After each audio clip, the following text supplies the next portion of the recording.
Well, hallo, we zijn hier in Strukland, Manitoba. Ik dacht, ik wil jullie vandaag een beetje een geschicht vertellen. Ik denk een beetje 3 en 69 als het vielleicht was. Dan woonden we in Chihuahua, Mexico. Door dicht bij Plautdietsche, dat naam zich door Zilberveld.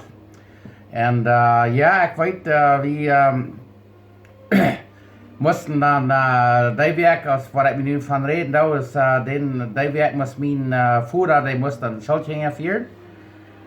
En s'morgens als mama uitcheckt, dan weer een zwarte walje aan, so, maar wie wist je niet wat dat meint, maar dan vang je wie bal uit wat dat weer.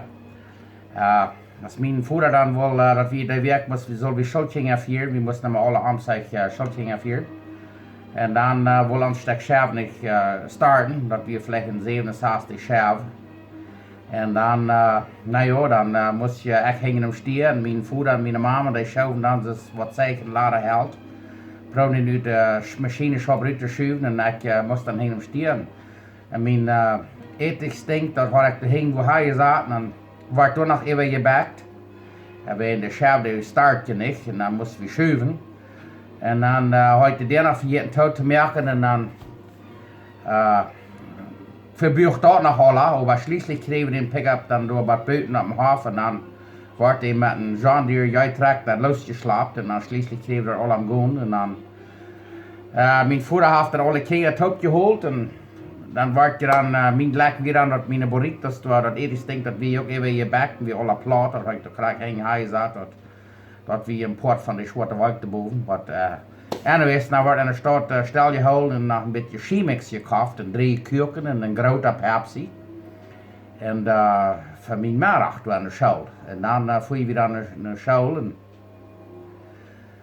voor mij terug dat we me wat zeer groot, zeer special, want we kunnen chemix, wat je weet wat het dan, zonder wat in Mexico woont, dan weet je wat het is. Dat als je aan de border was, of dat we een beetje zien knorren zijn ze dan bologna. Aber das wie mexikanische Bologna, sehr schön. Zu der Zeit war das viel nice. Nu namen sie bloß Mennonite Steak. So was ich kann auf ihrem Steak afforden, die kaufen sich hier an mit dicke Kullers Bologna und dann sie da am Barbecue ab. Aber ja, und dann als wir dann wieder Schule werden, da hatten wir dann so ein Fensterbrat und das war dann unsere Ete, was wir dann alle Flächen abgesagt und ik moest plus even nur dat venster kijken, ik kon meest niet leren, maar meer af ja. Because mij weer dat wat zeer groot niet, want ik kon chemix en 3 kuken en een grote Pepsi hebben. Maar dan is middag weer, dan zat we alle am Schafat, am Sonnenschein, uit de middag en de leraar hadden een beetje moed. Zij vlammen zich dan schwinnen, een beetje sandwich hingen en dan kwamen ze kijken wat we alle te middag hadden. Dan kwam ze door met mij en dan zit ze dat, ik had een grote Pepsi en dan zegt ze dan, oh, wat dat er zo was, want die kleine jonkjes zo'n grote Pepsi hadden, dat we zo slecht van zijn tenen. Maar mij wordt het toch wel een geborreld gaan wegen. Ik zei al even half per 100 en ik kan nog aan mijn tenen, dat zijn vielleicht schijven draal, maar ik kan nog aan mijn tenen, die schaffen nog. En anyways, dat heeft alles zeer schön gegaan. Dat heeft arm gegaan te tijden, maar dat heeft schön gegaan te die tijd. En ik denk nu dat ik ouder word, denk ik ieder mal 3 aan de gouden tijden. Dat is nu nog een gouden tijd, maar te die tijd ook schön. En anyways, ik wil jullie een schönen dag wensen. We zijn hier in Strukland, Manitoba.